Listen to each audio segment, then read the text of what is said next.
Hey guys, it's Kimberly here with a very special Halloween edition of Freaky Business Friday. Woo! Only 5 days to go. Um, and by the end of this video, I'm going to look something like this. This is a face paint that I did earlier this week in preparation for some parties this weekend. And it occurred to me that maybe it would be fun to do a live face paint while I'm giving some business advice because why not? It sounds fun. And, I'm all about trying to have some more fun here at Be Weird Make Money. So, a lot of people have said, wow, it's amazing. You can do that to your face. You can do that on yourself. Yeah. And, if you talk to business owners who already have established businesses, you might look at, kind of where their completed project is and say, wow, you can run that business. You got started, like, how did you get from there to there? And I realized, there are a lot of parallels between, doing a cool face paint and starting a business. So that's where I want to go with this video today. Um, Basically, both face paints and businesses have a few basic components. First, you start out with an idea, a concept. What do you want the end product to kind of look like? And so in this case, I wanted to do something between a fox and a thundercat. Is the feedback I got. And so, then I went to look for a plan, a picture, a guide, so I was searching on Pinterest and, just kind of around the internet thinking, okay, what can this look like? And, for me, how can I tailor it to me? Like the paints that I saw, were on different size faces, different shape faces. How can I make it tailored to me? Next, what kind of materials do you need? For me, I have, Wolf Brothers face paint palette.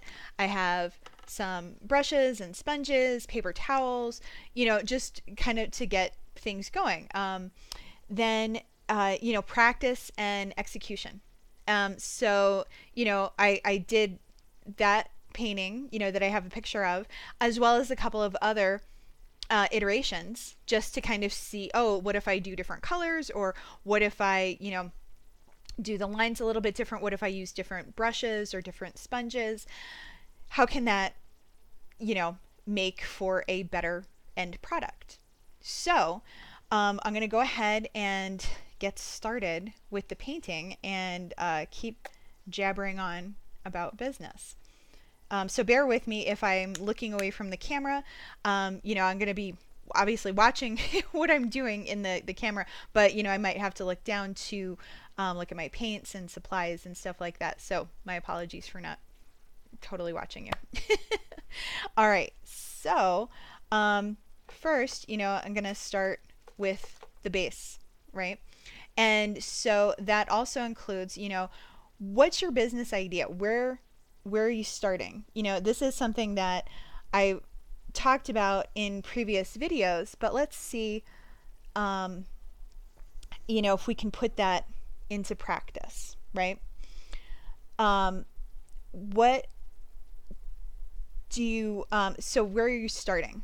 Are you totally fresh? Do you already kind of sort of have an idea? Do you, have you started an idea but got stuck? Do you feel like you have too many ideas? Bear with me. And so, because wherever you're starting from, oh, lastly, are you getting ready to have your second life? And so you have done all the right things and now you're ready to do your own thing. You've followed all the rules up until now, and now you're going to, stick it to the man and say, I'm doing my own thing. Secondly, in the Be Weird Make Money world, what's your weird look like? Is it how you want to look? Is it what you love that no one understands? How you could make money with it? Halloween is a great example. When I was getting ready to write my Halloween business book, which is available on Amazon, by the way, shameless plug. Um, this person said to me, "How can a Halloween business support you throughout the whole year?" Who said it has to? Right? I mean, there are all kinds of seasonal businesses. And on the other hand, who says it can't? There's plenty of people out there, like myself, who feel that Halloween is a lifestyle, not just a holiday. And so there's probably ways to um, get out there and support yourself the whole year. Or, you might make so much money in the season that that could potentially support you throughout the rest of the year. Now, it's not likely to happen immediately. And I don't want anyone to go out there and quit their job and say, Kimberly said that I should quit my job and start a Halloween business because it'll support me. Nope, I didn't say that. Um, so anyhow, from there, so next on the weird wheel of wear, is it beyond what you want to look like and what your weird looks like? Is it, wanderlust, or that you need a really location and time independent kind of income, whether that be because you have wanderlust and you want to travel all over the place, or because you maybe have a health condition that you need to have a lot of flexibility. So whatever those things look like. So next, if you don't know what your idea is already, here's some places that you can look to start building your idea. So essentially, there are 7 different ways a business can take form, right? There's products, which are things that you make, manufacture, or just design to have somebody else manufacture. There are services, which are basically things that you do for other people, right? And those are nice and easy to start because generally it just takes your basic skill and a few supplies. Like, speaking of Halloween based businesses and what I'm doing right now, what if you wanted to start face painting or do special effects makeup?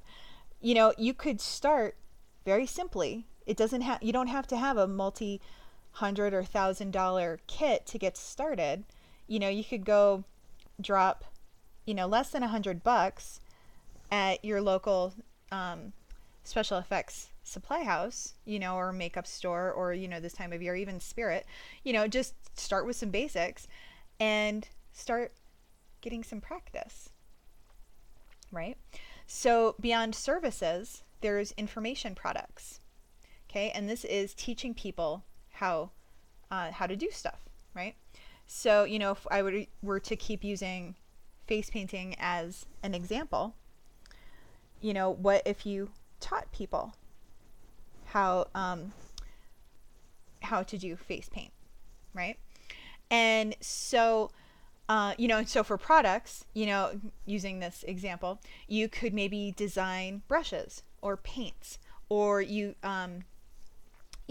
there's somebody I met in Pennsylvania who's since moved to California who came up with this brilliant idea of doing fake blood, right? Because she was in the film scene, she did special effects makeup for the local film scene in Pennsylvania, and presumably is now doing it in California. And one thing she realized is that mouth blood tastes awful. It's yucky, so like if you're doing a vampire thing and you have to have the blood capsules or whatever, it's gross. And so she came up with a way to make really tasty mouth blood, and she had different consistencies, so it could be fresh or old blood or whatever, and she could custom flavor it, with like chocolate or strawberry or whatever. And so, she had this cool product. Going back to the 7 different kinds of businesses, there's product, service, information, right? And then mail order. And so that's, selling things from a distance, over the internet or whatever. And that could be your products, that could be someone else's products, a combination of both, right? And so, how would you want that to look? Next is landlording, or the sharing economy. And I don't know if there's a great example of how to do that with face painting and makeup, because you don't really want to rent out your materials to other people, as far as makeup and brushes and stuff, because there's all kinds of, hygiene stuff to be concerned about. But the landlording and sharing economy is basically renting out your stuff so that your stuff is supporting you and not the other way around. So, if you think about, and it's not traditional real estate landlording, if you think about people, like, I guess Uber and Lyft and Airbnb are part of the sharing economy and landlording. An example I used in my Halloween book is, if you are really into, decorating your house, you've probably spent lots of time and money in putting together props. And, you probably built up a really cool theme and everything like that. But after a while, you, maybe you want to change your theme a little bit. And sorry, I got a little heavy-handed there. And so what are you going to do when you change your theme from, just your basic cemetery to doing something a little bit more elaborate?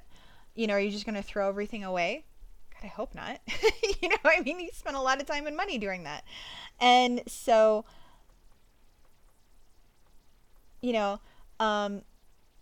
what if you rented out your props to a friend or a neighbor who, always really liked your stuff but doesn't have the time or skill to put their own thing together?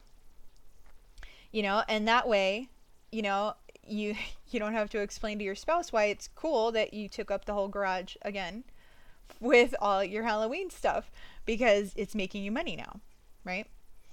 So next, in the 7 different ways a business can look, is a bricks and mortar. So a great gal named Becky emailed me a couple of weeks ago, and I apologize for dropping the conversation. This has been a busy month. But she was asking about Halloween pop-up shops. And, there's some really cool stuff, to do with bricks and mortar. And so that's basically any physical location from which you sell your products or services. And so, for Halloween, if you think about Spirit Halloween stores, they're basically a big box pop-up shop. But, you could have smaller bricks and mortar, because bricks and mortar is cool, but it can be really intimidating to someone who's just getting started out, because, it can cost a lot of money to get started. And so, what you might consider is, how much space do you really need? Could you rent space in someone else's space, right? Could you just have like a table at a flea market? Could you, go to different conventions on the circuit? And sell your stuff, because one question that I would ask is, what do you want to sell, and is it your own stuff, is it other people's stuff, is it vintage stuff, is it used stuff, new stuff, just all these questions come up. And how do you, like, that all those questions, once you answer them, will lead you to, a couple of different options, right? And you can find out which is best for you. Do you have a lot of money to invest in stock or rent or whatever? Or, do you need to get a little bit more creative, which is totally fine. Um, so, Lastly, in the 7 different business models, there's entertainment and performance. And so, and that can basically look like singing for your supper in all the different forms that that can take. And so, it's a lot of extroverted things, like literally singing, dancing, getting out there playing music, being a DJ, being an event promoter, just all kinds of really cool things. But it also can be writing, um, what, especially like poetry or stuff like that, maybe, you know, the Halloween greeting card industry is over $300 million portion of the overall $9 billion Halloween industry. So what if you got out there and started creating really cool cards? There are some really clever ones. I got this one um, for my boyfriend because he really likes donuts. Don't tell him I showed this to you. Anyway, and it's 2 ghosts, and it says, did you eat my donut? And this is no. Anyway, and it's just a lot of fun. So, how could you maybe create your own stationery or something that comes up a lot? The thing about the Halloween community is it is pretty DIY, right? So everyone likes to kind of do their own thing. But at the same time, not everyone has the time, not everyone has the skill. And so, what if you put together um, invitations for Halloween parties, right? And, just did some really knock your socks off stuff. So, just think about that.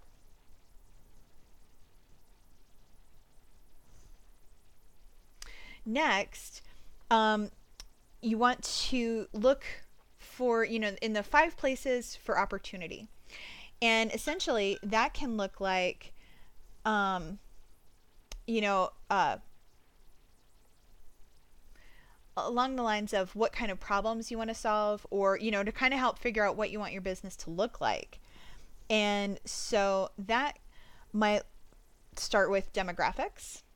Like who is your business for? I've talked about this in other videos, but if you're fresh to me, basically, if you're doing a business, like say a Halloween business, and you want to target parents of small children, your business is going to look a lot different than someone who's targeting people, adults who love, horror movies, slasher films, haunted attractions. It's going to be 2 different businesses, and that's totally fine. It's just you want to know who you're targeting, because that's going to help shape things. Next, you want to look at problems, complaints, threats. While we're talking about Halloween, I don't want to get too deep as far as, like into problems and stuff like that. But basically what that means is, look at things people are complaining about. Like, why doesn't anybody ever do X, Y, and Z? And you can say, well, I see that as a gap in the market that no one else is doing. So I'm going to fill that gap. And, or it's like there's some big debates in the haunted attraction community, about like extreme haunts, or, I saw an article the other day about a guy who's suing a haunted house for being too scary. And it's like, well, what did you think was going to happen? But, it's kind of like maybe there's, the trend for a long time has been, getting scarier and scarier, people having to sign waivers and stuff like that, to go through these more like increasingly extreme haunted houses. And, maybe there's space in the market to do maybe more fun themed ones, or I mean, I guess that's not really scaring people, but people get scared at different levels, and being how scared someone wants to be will affect their overall entertainment. And so if there are people who don't want to be scared out of their pants, but just want to be a little scared, maybe there's a way to create something for them. And, or, like specifically kid friendly haunts, kind of like, Goosebumps was, horror books for kids. And yeah, there was some scary stuff that happened, for kids and stuff like that. But it was a nice introduction. But it didn't, didn't send a whole generation of children to therapy. you know. Anyway, I'm not. It's not a judgment on extreme haunts or whatever.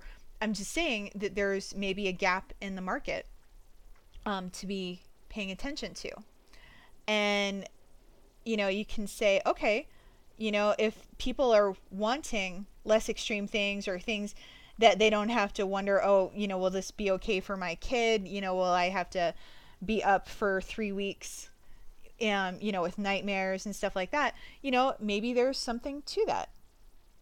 So, moving on to another place for opportunity, trends. So this is not only just like being on trend. This fall red is hot. Orange is the new black. Which it's certainly something to pay attention to. But, speaking of trends in the haunt industry, something that's become kind of a big deal is escape rooms.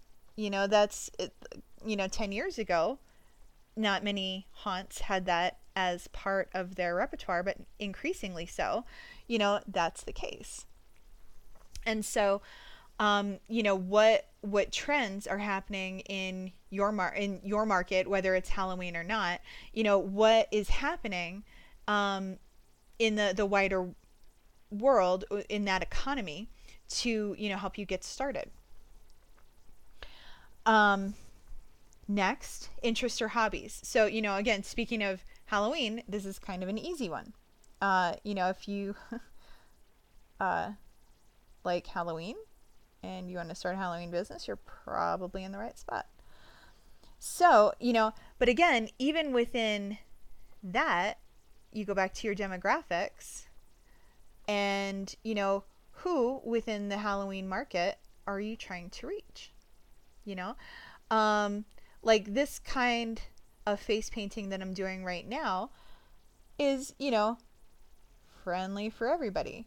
But I was part of a zombie car wash a couple of years ago, and my extremely talented friend Jason did a wonderful, gross special effects makeup on me. So much so that when we were done for the day, I I was walking back to my car and I'd forgotten that I had all the crap on my face, and this lady screeched on her brakes, rolled down her window. Oh my God, are you okay? Do you want me to call 911? And I was like, what? Oh no, I'm good.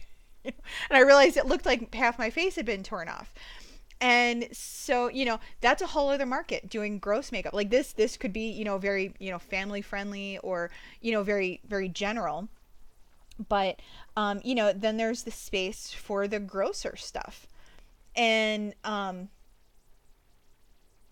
so, it's like, where do your interests and talents intersect with your market?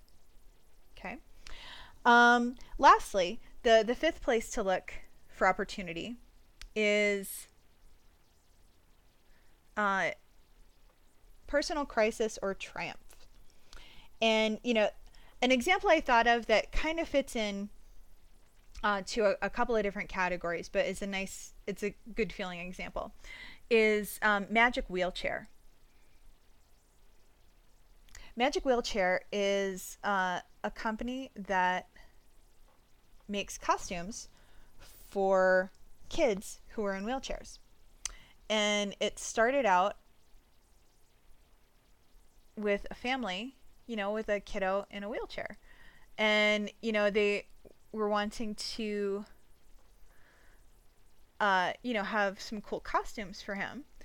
And so they started coming up with, all kinds of neat things to go around. Like they made him like an ice cream truck, to go around his wheelchair and stuff like that. And soon, you know, other families were like, "How can I do that?" And can you do one for me? And so while that falls under problems, the problem being there weren't good options for costumes to go around wheelchairs. Demographics, people who are in wheelchairs and want cool costumes. But also personal crisis or triumph. I mean, like, this is something that in the daily world is probably not, an easy thing to learn to navigate. Although once you do it, I'm sure they're great. Um, but, it's kind of like, here's my story of, how we kind of overcame this obstacle of, not having cool costumes available for our kiddo. All right. So, next, I'm gonna start wrapping this up. You guys have been very patient. If you're still hanging out, let me just get a couple of extra things up here. Um,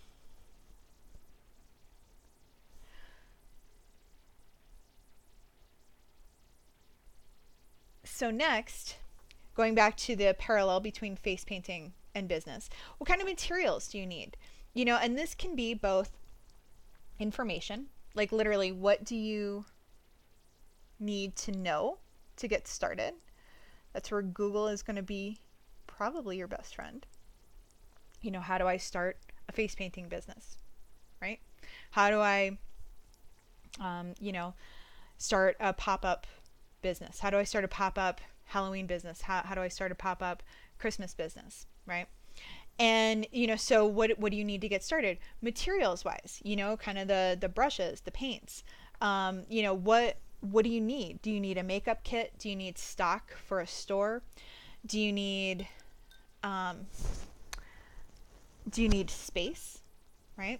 Do you need a way to accept credit cards? Very important things.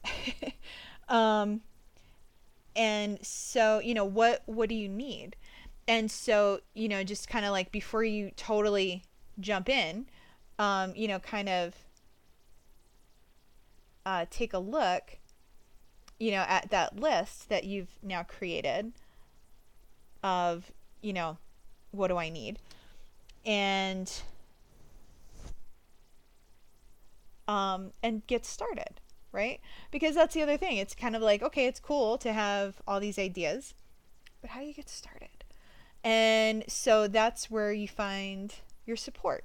You know, um, I've talked to lots of people, and I've had it happen myself, where the people around you who love you may not understand what you're wanting to do, and so if you're like, I want to start a Halloween pop-up shop, they're gonna be like, what? Nobody makes money at Halloween. What are you doing? Having a store is expensive and dangerous, and what if you get in over your head and what have you. Okay. Have they ever done it? Then they don't really know. And it's good to know that there might be obstacles that you face, but don't let that completely stop you. Talk to somebody who's done it. you know and if you're scared about asking for advice, because you're like, oh, who's going to talk to me or whatever, well, talk to somebody across the country. They're not going to see you as a threat. And so, just go ahead and find out the information you need, get the support you need, and and start getting out there and getting some practice.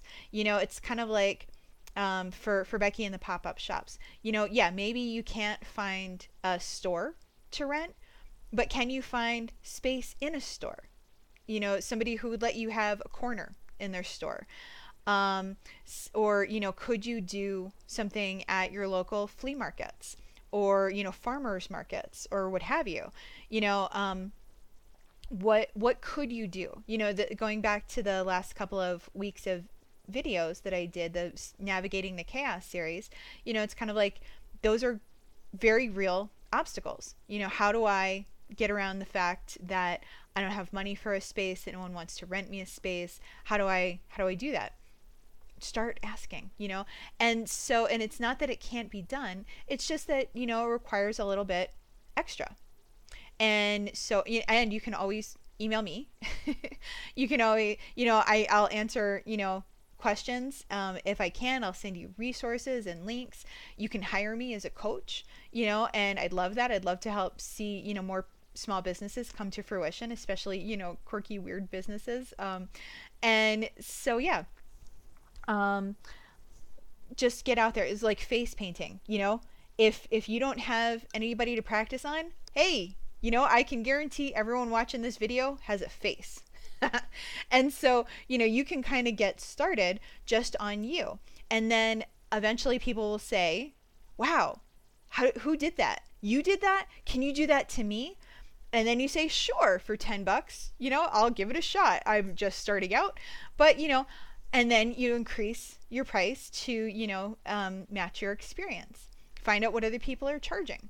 That's another obstacle, like, what do I charge? Find out what other people are doing.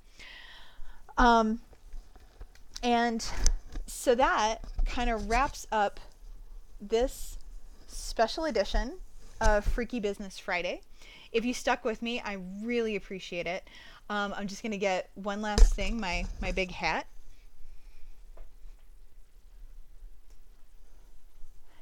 And, I hope you enjoyed this. There I go. Now I'm going to go out, scare my neighbors, see if my boyfriend recognizes me. Anyway, and so, here, how do I do? Maybe it's not exactly. If I had to choose 2 words to describe me, I would say doesn't follow instructions.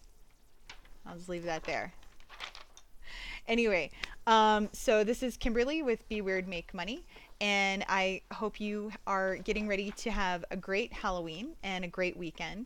And again, I really appreciate your attention and your time. And I look forward to seeing you next week for another edition of Freaky Business Friday. Okay, have a good one. Bye.